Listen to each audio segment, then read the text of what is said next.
All right, welcome back to another edition of the Real Life Finance Podcast. I am your host, Ben Juergens. Today, I'm welcomed by none other than our foundation president, Joe Kiser. Joe, glad you could be here today. Thanks, Ben. Thanks for having me. I'm excited to be here. Traveled all the way in from Michigan. Yes, I did. Kalamazoo, Michigan. Fantastic. Good drive? An awesome drive. Oh, wonderful. 6 easy hours. And then you're welcome to the Orange Barrels of Evansville with all the construction going on. I'm from Michigan. We have Orange Barrels, too. Well, good. Good.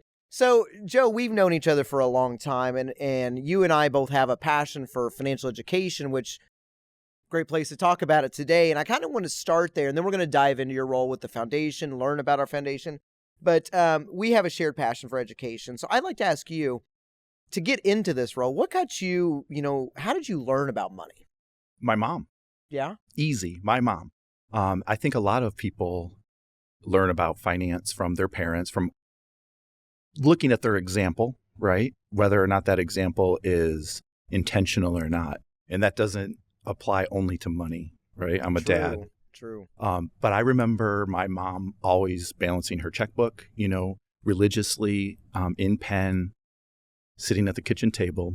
To this day, she can tell you exactly how much money she spent last year on gas, wow, how much going out to eat. Maybe I need to get her on this How much show. My dad would spend on golf. Yes, absolutely.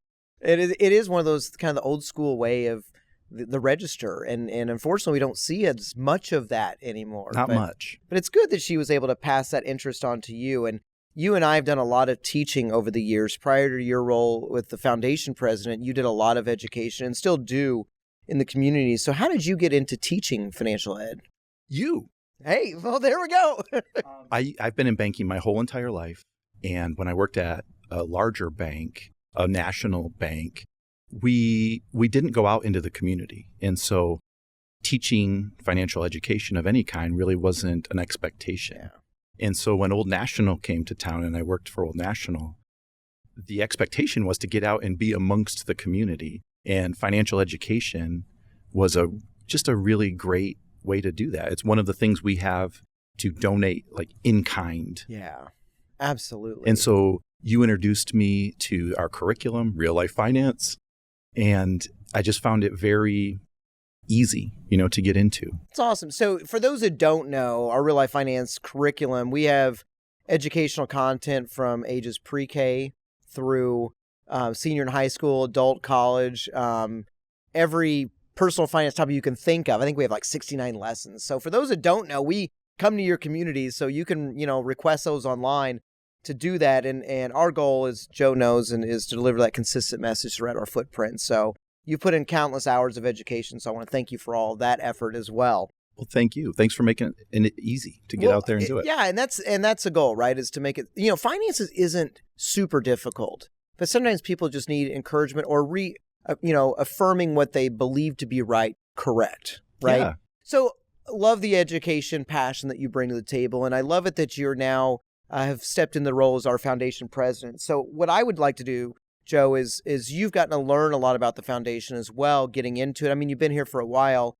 Can you tell us a little bit about the history of Old National's foundation for those that may not know about it? Yes, absolutely. We have had a foundation at Old National Bank since 2006. And since 2006, we have granted over $32 million to nonprofits, thousands of nonprofits across our footprint. In 2006, we started, modestly. It was the vision of our then CEO, Bob Jones, to have a foundation just to sort of formalize the commitment of Old National Bank to its communities. When you hear the word foundation, there's a certain permanence to that. And that represents Old National Bank's permanent commitment to our communities. Yeah. And so I've seen our foundation grow. When I joined, our average grant size was $4,500. I think we issued about, maybe 25 grants per cycle. And our average grant size has steadily grown to $7,500, $10,000. Now it's at $15,000. And making an impact. It's really something all of us at the bank should be proud of. It's good to know the history of the foundation, but I know we have kind of some principles of what we look at from a funding standpoint. So can you kind of elaborate on the funding priorities of what Old National looks like from a foundational standpoint? Absolutely. Like many foundations, we have funding priorities. So our funding is open to all 501c3 nonprofits, but we like to stick the funding priorities in there to make sure that we can target our funding. We know that we can't be everything to everyone. Right. And so when we think of our funding priorities, we think of bank-like things. Housing. Affordable housing is our number one funding priority. And let's explain that real quick. So there may be some followers that don't know what all do we mean by affordable housing. Sure. We mean everything from deeply affordable rent. So there are a lot of nonprofits in our footprint whose primary purpose is to find the unhoused and provide them with housing and rental housing. So some of our funding can go to those types of nonprofits. To home ownership. Yeah. So home ownership is really my favorite thing when I was teaching financial education. Home ownership, so down payment assistance, things like that, critical home repair. Yeah.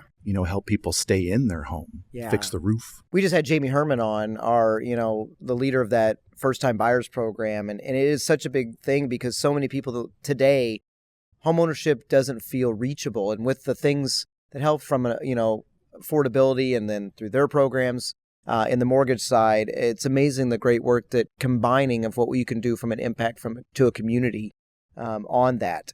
So that's a big piece of it. Is there stuff that is kind of like the sweet spot in terms of what we're looking for from a request, or is there things we just don't do that might just be good for people to know?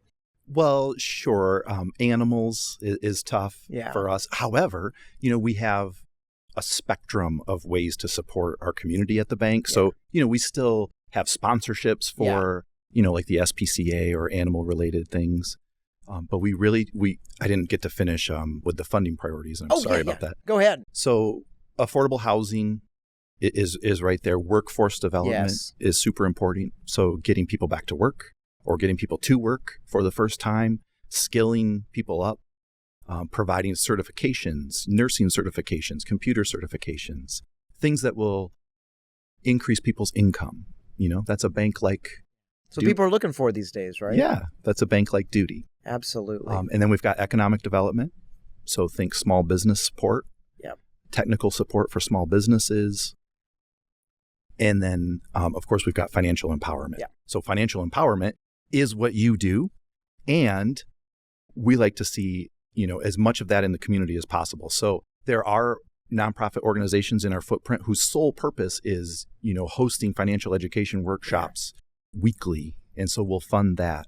There are community loan centers who help combat payday lending.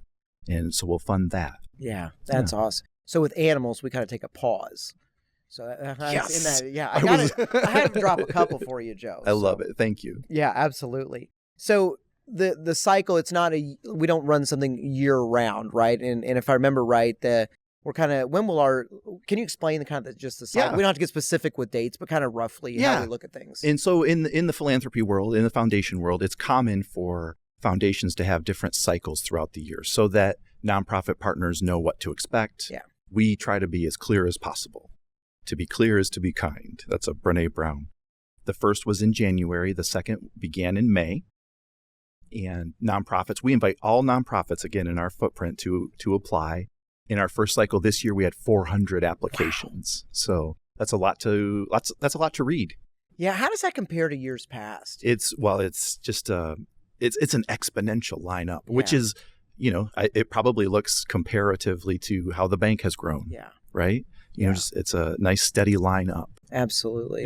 Yeah, that's a lot. It's a lot, but it's an honor to read about 400 amazing projects going on in the community. 100%. Yeah. And I bet part of the really cool part too is you get to meet with so many of these nonprofits, right? Absolutely. And outside of your hometown. Yes. How is that? Do you enjoy that process? It's absolutely the best part. That's awesome. Building relationships, right? Exactly. Many people on this podcast have talked about how banking is about relationships, and that's exactly how our foundation is. Yeah. We are very relational. I love it. You can pick up, if you're an executive director or a grant writer, you can pick up the phone and talk to me or Linda, any of us. Yeah. Oh, that's awesome. And you said our average donation is around $7,500, or I'm sorry, it used to be back in, I remember it's kind of changed a little bit. What is the average price again? Or not price, but the average amount that we give? Sure. So right now our average grant size is $15,000. Yeah, that's awesome. Yeah, we did 134 of those. Wow. Just this last week, we had a board meeting in Chicago. That's awesome. I should mention our board, right? So our board makes all of the final decisions for our grants, and our board is really cool. It's made up of 12 OMB team members from across our footprint. So just about, every state is represented except for Tennessee. Yeah. Which I believe we're going to fix this coming fall. Yeah. Because for those who don't know, we just brought Tennessee onto the radar for us through a recent partnership. So that'll be nice. And I think that's really cool, Joe, to have representation throughout the entire footprint. So it's not like one state has, more power or whatnot, but you all get to discuss and figure out what is the right thing at that time to fund. And I think that's a neat process that you have. Thank you for saying that. I've always admired that process. When I first came to Old National, very quickly we had a foundation board member join the board. And he would always come back to Michigan and just report about, the excellence of how the foundation was run and how cool it is to sit around that table with everybody else from the footprint. That's and awesome. Yeah, it is like that today. That's great. So I love the work that you do in the foundation. I think the foundation is a big pillar of the community impact that Old National does as a whole. I want to get to dive into Joe Kiser on the personal side a little bit as well. You worked in retail banking for what, about 15 years? For about 15 years. Okay. How'd you like that? I loved it. That's awesome. I loved it. So I loved being a teller. They called me Joe Teller. Nice. I used to have like a gas station change machine on my belt. Yeah. I really enjoyed that role. And I had the chance to become a manager. I actually was a manager at an in-store banking center. Yeah, a big store, right? Yeah, a big store. Are we allowed to say names? I think so, Okay, yeah. Walmart. Yeah. So I became a banking center manager the first time I was ever managing people inside a bank, inside a Walmart. Crazy. Yeah. Crazy. And I still see them in Walmarts today. Yeah, there was a period of time where that was a real popular model. It's not so popular anymore, but it really taught me a lot of interesting skills. We had to do aisle time. So you had to go out into the aisles and talk to people about CD rates and checking accounts while they're shopping for bread and eggs. Try to get their interest. Yeah. Awesome. So I'm really an introvert at heart, and that really kind of forced me out of my shell. Yeah. I love it. I love it. So then, you came to Old National. You met with I believe it was our former CEO, Bob Jones, and Kathy Shetland, who was one of our guests recently. Do you want to kind of tell a little bit about that journey of coming to Old National? Sure. It was the best thing that's ever happened to me, and one of the scariest, because I was becoming a dad at the same time that the announcement happened. I was on leave at the time, and I learned it was the first time I had heard of Old National Bank. There was a lot of anxiety and nerves, and I just remember we had sort of a big event where all of the team came together to hear from Bob and from Kathy. Yeah. And I just remember meeting Kathy, shaking her hand, and just feeling at ease. Yeah. And that's how she makes me feel 15 years later. Yeah. She is good at what she does. And so coming over through a partnership, that's got to be a nervous side on one end. Being here so long, I've been on this side of that whole time. But and that's one thing I know we try to strive on, is really making everyone feel comfortable from a personal standpoint, a cultural standpoint, and they're definitely good. And I want to also talk about, from a neat story that you have is kind of your education. I don't want to spoil it. So if you wouldn't mind to kind of dive in, because it's not your typical pattern of the way maybe some people do it when they enter the banking world. So if you wouldn't mind to kind of elaborate on that, I think it's neat to tell. Well, thanks for saying that. Sure. What do I want to say exactly? Because you ended up, when you came to Old National, I believe, you said you weren't your typical person from a degree standpoint, right? Yes. You came over with not the college degree. You started, right? Correct. So when I graduated from high school, I was in a band, and I really wanted to be a musician. What'd you play? Guitar. Nice. Yeah. I was really, really interested in guitar. When you're 18, you have different dreams, different passions. Yeah. I went to Grand Valley State University, where our CEO went, and I majored in film and video, and I switched to music, and I was just having enjoying yourself. Yeah, it was a fun time. But then when things needed to get serious, I switched to accounting. Yeah, and I didn't get it at all. So, like Kathy Shetland says, I'm not really a math type banker. I'm more of a relationship banker. Yes. And so I dropped out And I left and I went into banking, became a teller, worked for 20 years without a degree. I had a high school degree, but no college degree. And I still had a successful career. Yeah. Now, that said, I always felt some type of way about that throughout my career, a certain insecurity, right? A vulnerability. Yeah. Yeah, because as you advance in your career is really made by relationships, Absolutely. as has been said on this show.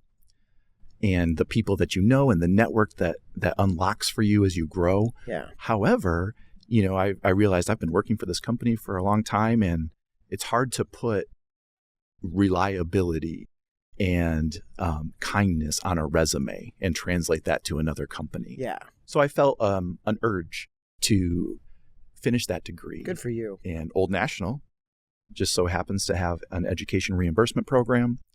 I looked into that, found out I was eligible. We're pretty much all eligible, and I encourage us all to take advantage of that. Yeah, I think for our listeners and followers, check with your company. I mean, a lot of companies do some amazing benefits, including education, reimbursements, and it really is a great way to get people back in there, which ultimately could change their path forward from a career standpoint and moving up the company. But I think that's really cool, and I'm proud of you for stepping back in there to get that done. And that takes a lot of work, especially, with children and full-time work and going back. So I applaud you for that, Joe. Thanks for saying that. That's part of it is, wanting my daughter to see that, wanting her to see me study and, fail something early in life and then finish it later in life. I think that's a cool story. I love it. So you leave the retail world and you switch to community development banking. We've talked about community development banking a little bit on this show.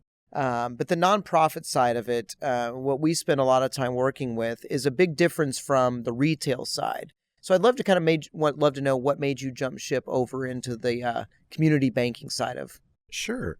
So when Old National came to town, we were encouraged, like I was saying earlier, to get out and be amongst the community and just get involved. Yeah. So I joined a Kiwanis club. I had never heard of Kiwanis before. It's like a Rotary club, if you haven't heard of it. And, absolutely. It's a service organization. It's basically people who want to do good for the community. You get together, you have a lunch and a breakfast, but then you do volunteer projects. And so I started doing that in the town that I was in at the time. It was Battle Creek, Michigan.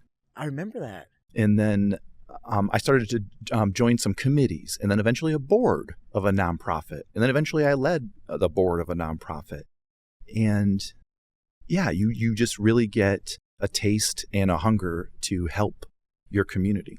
And I think that's what's cool is, you develop and that's how I got into this role, to be honest. I started joining some boards. I got involved. I taught education, never thought I'd do that. And fast forward many years later and leading education here at the bank. And for you, that same thing of, you did a lot of education, and a lot of that probably was nonprofits and schools. And then you get into the community development side and you fall more in love with the idea of what nonprofits do. And now look what you get to do is help make them stronger through funding efforts and being able to make that impact. So I love when you have a passion for what you do, Joe, does it even feel like work? Yes. Some days more than others, right? Yes, right? Yeah. Jim Ryan talked about how it's going to work out. He said in his episode of the podcast, when you're young, just try to have faith that it will work out. Yeah. If you work hard and then follow your heart, follow the direction that your passion takes you, as you and I did, you will end up in a spot where you feel you should be. Absolutely. And accomplished. 100%. I agree. But it's such an uncertain path. Yes. None of it for me or any of us is certain. And take those chances, right? I know Jim talked about that too. And I remember stepping into new roles. I'm like, I'm scared to do this, but I'm so glad I did. And we're going to fail sometimes. And it's going to happen, right? Nobody ever has the perfect path that everything works out well. So, Joe, what we like to do when we wrap up all of our podcast is really do a thing that we call the lightning round.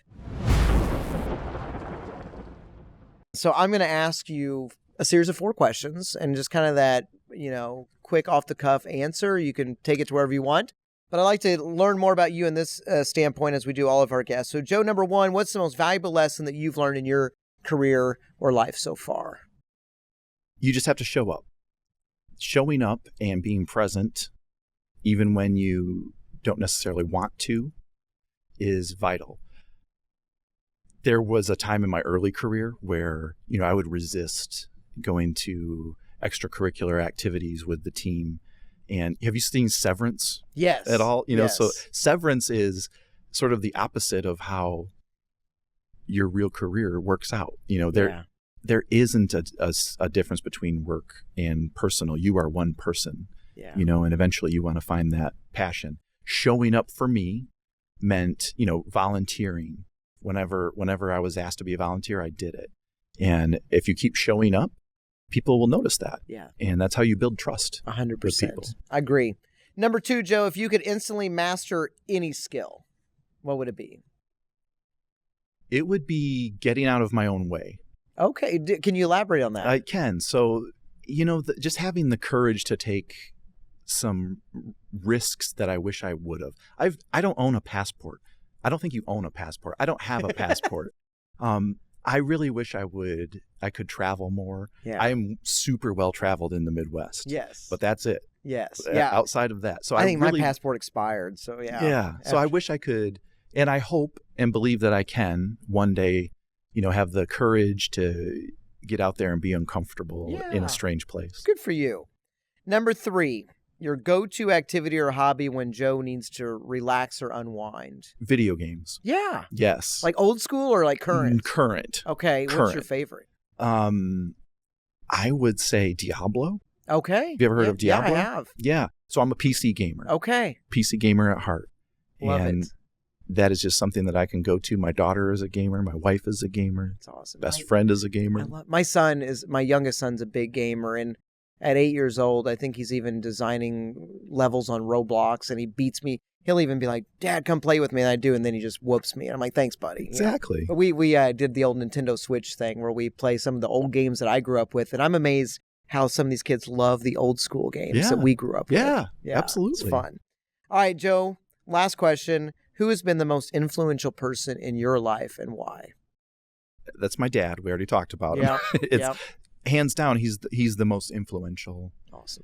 Teaching me values. Yeah. I did want to lift up 3 women who work at Old National who have been instrumental in my career and the career of many of us. So our boss, Stephanie Rowland. Yep. She's phenomenal.